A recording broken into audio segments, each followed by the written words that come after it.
اور دل میں پرنسپل کو کوستی سیڑھیوں کی جانب بڑھ گئی۔ آزاد ریڈیو 88 کے اسٹوڈیو میں معمول کا رش لگا تھا۔ ہر کارکن اپنے اپنے حصے کا کام سر انجام دیتا نظر آیا۔ بڑے سے کھلے ہال میں دائیں اور بائیں جانب 3 کیبن بنے تھے۔ دائیں جانب ایک کیبن میں خبروں کا سلسلہ جاری تھا، دوسرے میں سپورٹس کے مطابق رپورٹنگ ہو رہی تھی، تو تیسرے کیبن میں ٹیکنیکل سٹاف بیٹھا دونوں چینلز کی نشریات سامعین تک پہنچا رہا تھا۔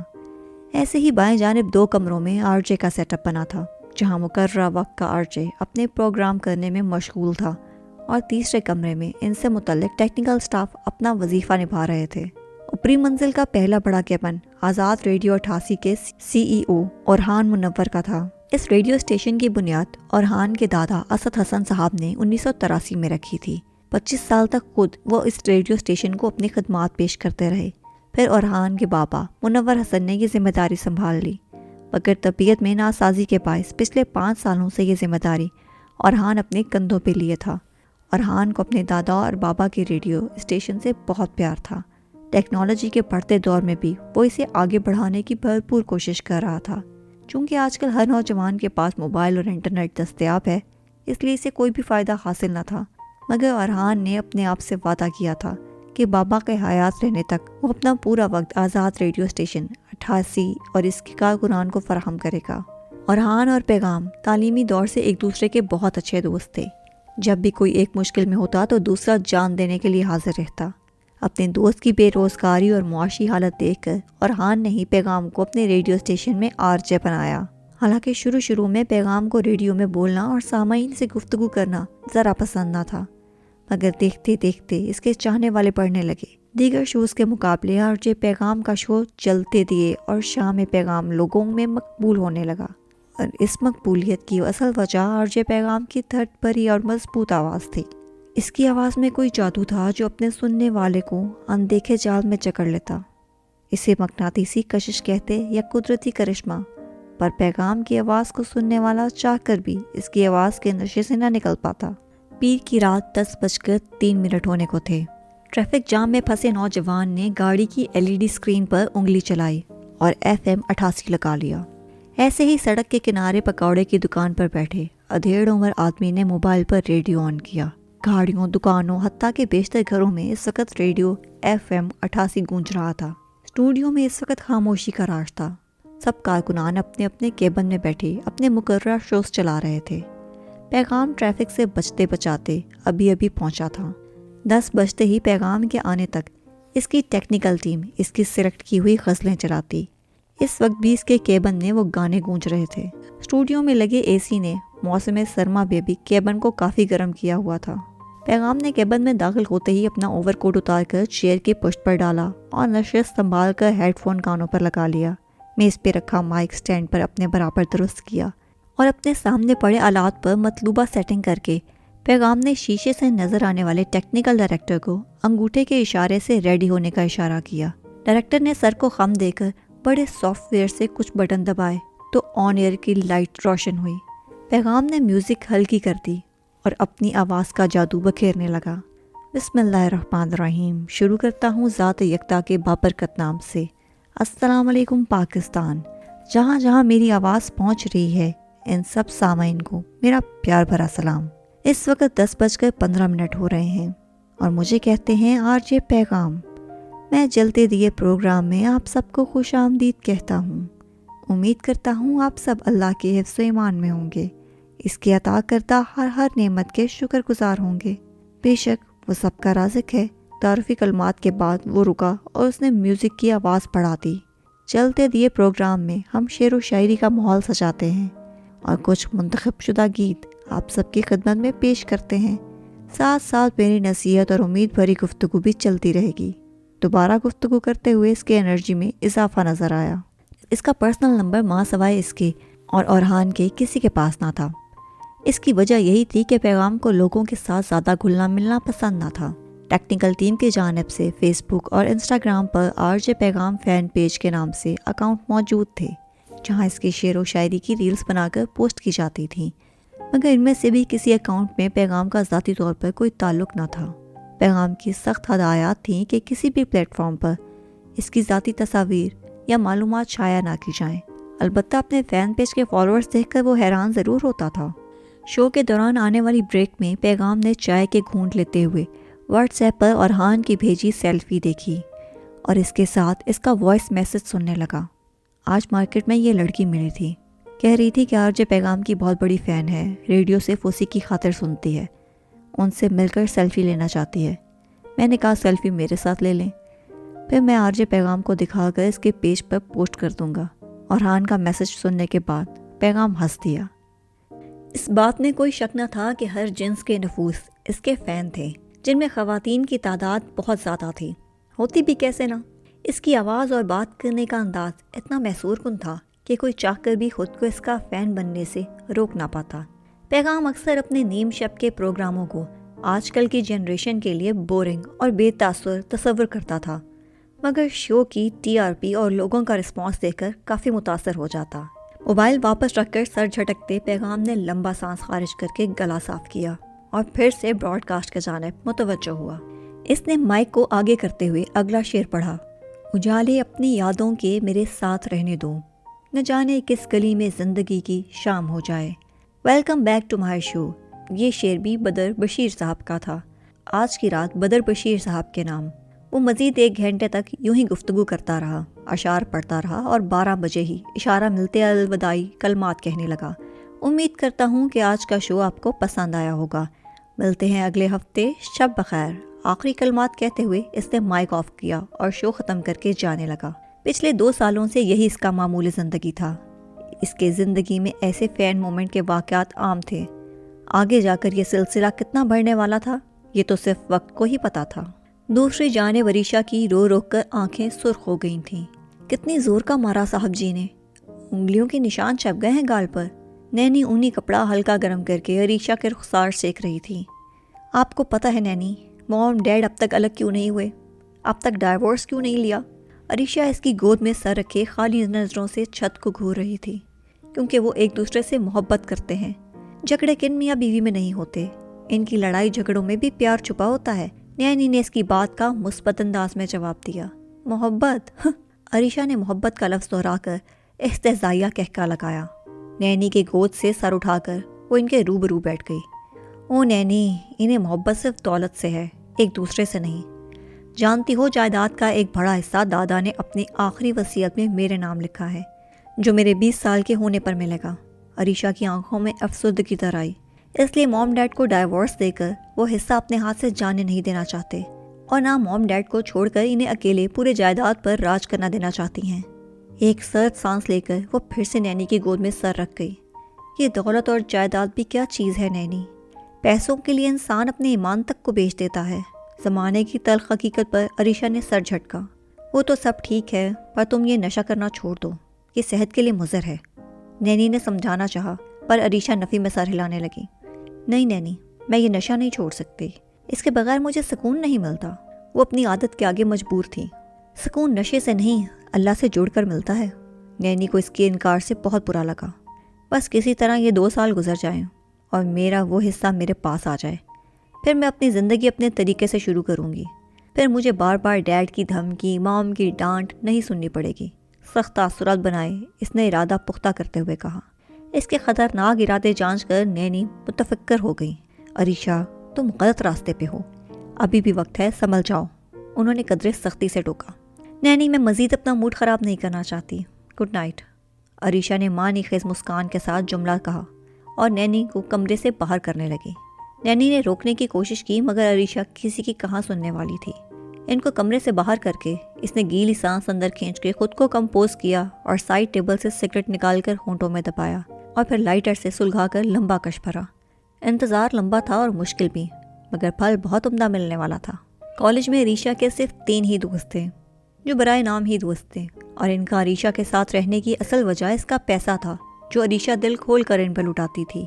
اس دن سرخ رنگ کی پینٹ پر سفید رنگ کی شرٹ پہنے، بالوں کو کانوں کے پیچھے کیے، مہنگے سینڈل پہنے، آنکھوں میں کاجل، ہونٹوں پر پنک لپسٹک لگائے، شان سے دوستوں کے گروپ میں چل رہی تھی، جب سامنے سے عروج تیزی سے آتے اس سے ٹکرا گئی۔ آؤچ، واٹ دا ہیل، عروج اندھی ہو گئی ہو، اس نے لڑکھڑاتے ہوئے عروج کو ڈپٹا۔ عروج کی سانس بحال ہوئی، تب تک عریشہ خود کو سنبھال چکی تھی۔ سوری، سٹاف روم سے آ رہی تھی،